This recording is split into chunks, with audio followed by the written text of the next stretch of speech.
അപ്പോൾ ഇന്ന് നമ്മുടെ യൂണിവേഴ്സിറ്റി കോളേജിലെ ഓണം സെലിബ്രേഷന്റെ വ്ളോഗാണ്. നേരത്തെ കോളേജിൽ എത്തേണ്ട ആവശ്യം ഉള്ളതുകൊണ്ട് തന്നെ രാവിലെ എണീറ്റ് കുളിച്ച് കുട്ടപ്പനായി ഒരു ബാഗും തൂക്കി നേരെ അങ്ങ് ഇറങ്ങി.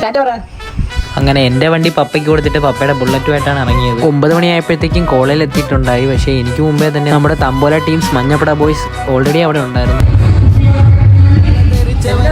ധനജിന്റെ പെപ്രാളം കാരണം ഞാനും കൂടെ ടെൻഷനായി പോയി. അപ്പോഴേക്കും നിഖിൽ അവിടെ സൈഡിൽ നിന്ന് വ്ളോഗൊക്കെ ചെയ്യുന്നുണ്ടായിരുന്നു. പെട്ടെന്നാണ് എൻ്റെ ശ്രദ്ധയിൽപ്പെട്ടത്. ആരെയൊക്കെയോ തപ്പി ഇറങ്ങിയത് പോലെ നമ്മുടെ ഫിലോസഫി കിരൺ ബോട്ടിനെ ലക്ഷ്യമിട്ട് നേരെ നടന്നു വരുന്നുണ്ടായിരുന്നു.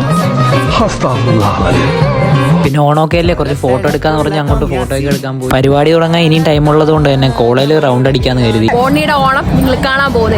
അത് പറഞ്ഞങ്ങോട്ട് തിരിഞ്ഞില്ല. നോക്കിയപ്പോഴേക്ക് കീണത് ആരെയും വിളിച്ചുകൊണ്ട് നടന്നൊക്കെ പോകുന്നു.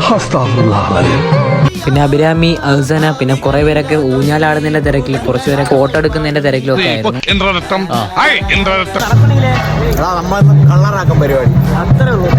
നിഖിലിന്റെ കോൺഫിഡൻസ് കൊണ്ട് ഞാൻ തന്നെ ഫ്ലാറ്റ് ആയി പോയി. പിന്നെ കുറച്ച് ഫോട്ടോസ് ഒക്കെ എടുത്തു. അങ്ങോട്ട് തിരിഞ്ഞില്ല. അപ്പോഴേക്കും എന്താ വെപ്രാളം കൊണ്ട് ധനിച്ചു ഗെയിം. പിന്നൊന്നും നോക്കിയില്ല, പരിപാടി അങ്ങ് തുടങ്ങി. പരിപാടി തുടങ്ങിയപ്പോഴേക്കും ധനജ് ഹാപ്പിയായി.